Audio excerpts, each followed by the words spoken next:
as reações que a doença causa. Ele tem toque, ele já teve depressão, ele já teve várias situações de...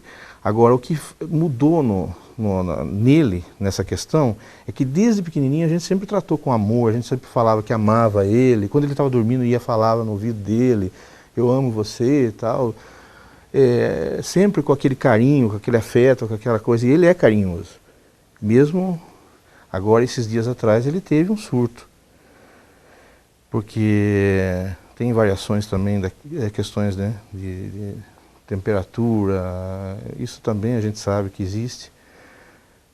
A convivência com pessoas que têm, né, esse desequilíbrio neuroquímico faz com que a gente aprenda muito com como lidar, apesar de ser difícil.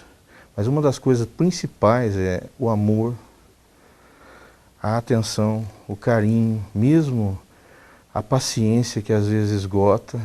Eu muitas vezes, a minha esposa que fica mais com ele, né?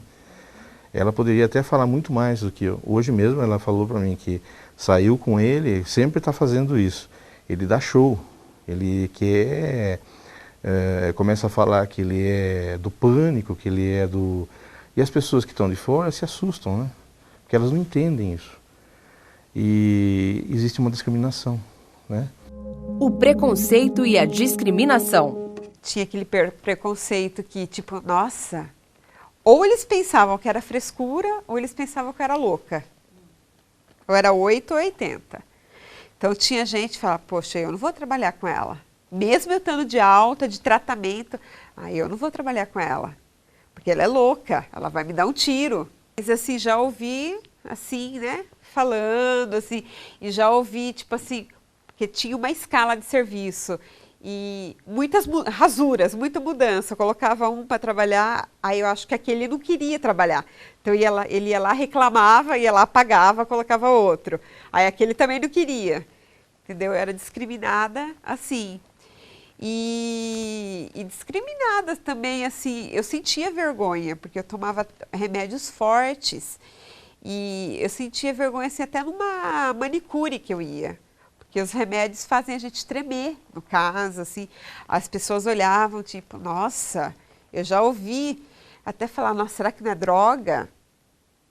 Eu ouvi até isso na época, porque tremia, porque dava, tipo, né, um aperto no peito. Eu ouvi muitas dessas coisas. A pessoa que tem depressão, ela já está fragilizada. Então, o preconceito só vai agravar ainda mais essa situação. E dependendo de como a gente lida com as pessoas que estão à nossa volta, principalmente uma pessoa que sofre de um quadro depressivo, você pode estar ajudando essa pessoa ou agravando o quadro dela. Mesmo quando eu voltei a trabalhar, teve o preconceito, como eu falei. Um não queria trabalhar, não tinha lugar para mim trabalhar. Eu sempre fui policial de rua, mas não, eles colocavam eu até para fazer café, que eles não queriam. Infelizmente no Brasil, eu não sei se em outros países, mas eu vejo, o Canadá parece que está bem desenvolvido nisso daí, mas no Brasil, que nós ainda pessoas que têm um desequilíbrio, não vamos chamar de loucura, porque se for falar de loucura, todo mundo tem um pouco, né? Um desequilíbrio neuroquímico, são tratadas de maneira diferente, são desrespeitadas, mesmo porque as pessoas não entendem, né? Choca. Às vezes o familiar ou as pessoas do entorno no trabalho, por desconhecimento, por desinformação, acabam fazendo um juízo de valor muito preconceituoso com relação àquela pessoa que apresenta um quadro depressivo. Às vezes achando que é, por exemplo, abuso de drogas, ou achando que pode ser uma ser-vergonhice da pessoa. Se as pessoas se enxergassem melhor isso daí, que dentro da casa dele pode ter um problema igual, e tem às vezes, porque essa história de falar, meu filho fica fechado lá dentro, não quer contato com ninguém, não é normal? Isso não é normal.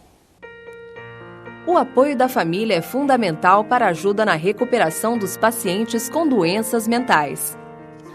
dar muito amor, como eu já falei, isso é importantíssimo. Ter muita paciência. Paciência você tem que achar ela lá onde ela não está. Às vezes é difícil, e tem alguém do lado para te apoiar. Porque eu sei que ninguém é muleta de ninguém, mas nessa hora você precisa ter. Não uma pessoa, não. Muitas pessoas que possam te dar essa... E que enxerguem isso daí. E que vejam que com amor, carinho, afeto e tudo mais, a gente pode conseguir levantar talvez um pouco mais essa pessoa e tirar ela daquele buraco que ela está ali. Eu penso assim. O apoio que eu tive foi do meu ex-marido, que era militar também. Ele deu um apoio muito grande, porque quando eu tive o pico, assim, o auge da depressão, eu não tomava nem banho. Eu deitei na cama e fiquei ali, e ele cuidou, ele me deu atenção, tal. Primeiro, é importante para a família estar atenta e perceber que tristeza é diferente de depressão. Então, muitas vezes, a família não percebe que um ente querido está num processo, num quadro depressivo, porque nomeia aquilo como uma tristeza. Então, perceber porque a tristeza passa. A depressão é um quadro que vai se aprofundando, vai se agravando.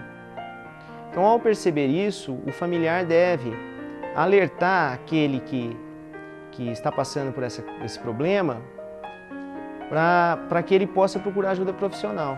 Aquele que detectou alguém com depressão, um filho com uma alteração comportamental, enfim, um idoso em casa, procure um tratamento, procure um centro especializado, um centro de psicologia ou mesmo um psiquiatra para fazer um diagnóstico e entrar de imediato com a medicação e acompanhamento psicoterápico. Todas as formas de psicoterapia são importantes na recuperação dessa pessoa deprimida. Lembrando que os antidepressivos, eles demoram um período para atuação, até 15 dias, para iniciar um resultado eficaz.